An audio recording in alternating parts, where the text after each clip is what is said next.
안녕하십니까, 동술사입니다. 오늘은 탈수공법에 대해서 말씀드리겠습니다. 탈수공법은 연직 배수공법과 생석회 말뚝공법이 있는데, 생석회 말뚝공법 같은 경우는 이제 거의 시험에 나오지가 않고 환경적인 문제가 있어가지고 사용하는 것도 쉽지는 않다. 그 정도로만 이해를 해주시고, 생석회와 시멘트의 이 강도 시간, 그 그래프만 대략적으로 이해해 주시면 좋을 것 같습니다.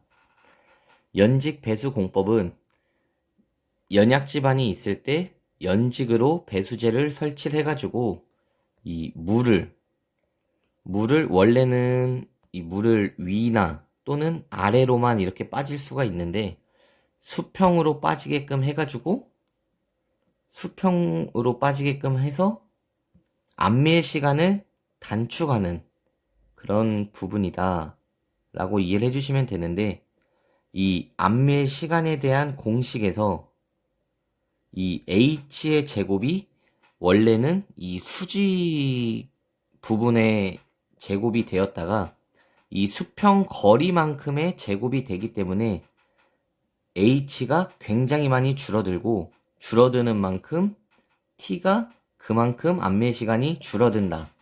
그런 이론으로 접근을 하시면 좋겠습니다.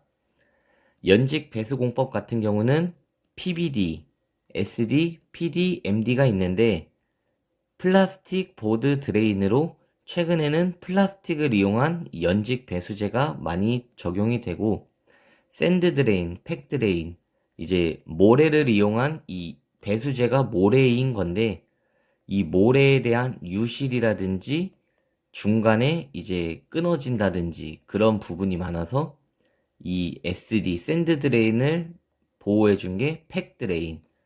팩을 먼저 두고 그 안에 모래를 채워가면서 배수제를 설치하는 방법인데, 공사비 비율로도 PBD가 싼 편이고 직경도 작고 스미어 이펙트가 적기 때문에, 그리고 무엇보다 자재 수급, 모래에 대한 자재 수급은 어려운데 PBD는 모래가 들어가지 않기 때문에 요즘은 많이 사용하는 추세다. 그렇게 이해를 해주시면 되겠습니다.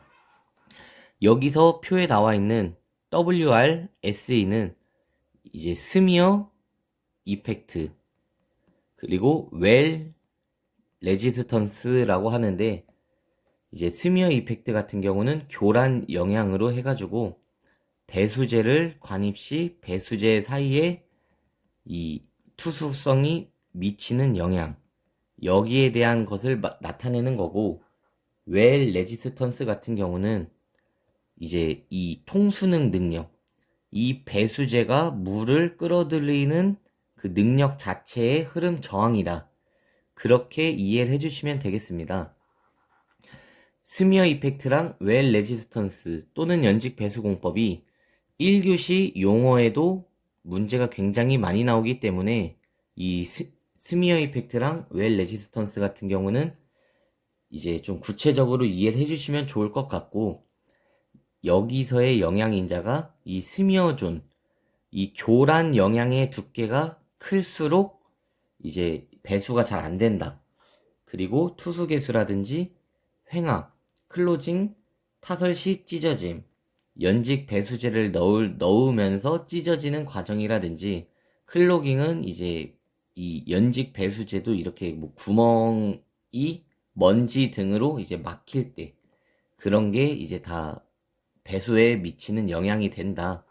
그렇게 이해를 해주시면 되고, 통수능 시험 같은 경우도 가끔씩 시험에 나오지만 이름이랑 이제 어떤 식으로만 하는지에 대해서 좀 이해를 해주시면 좋겠습니다.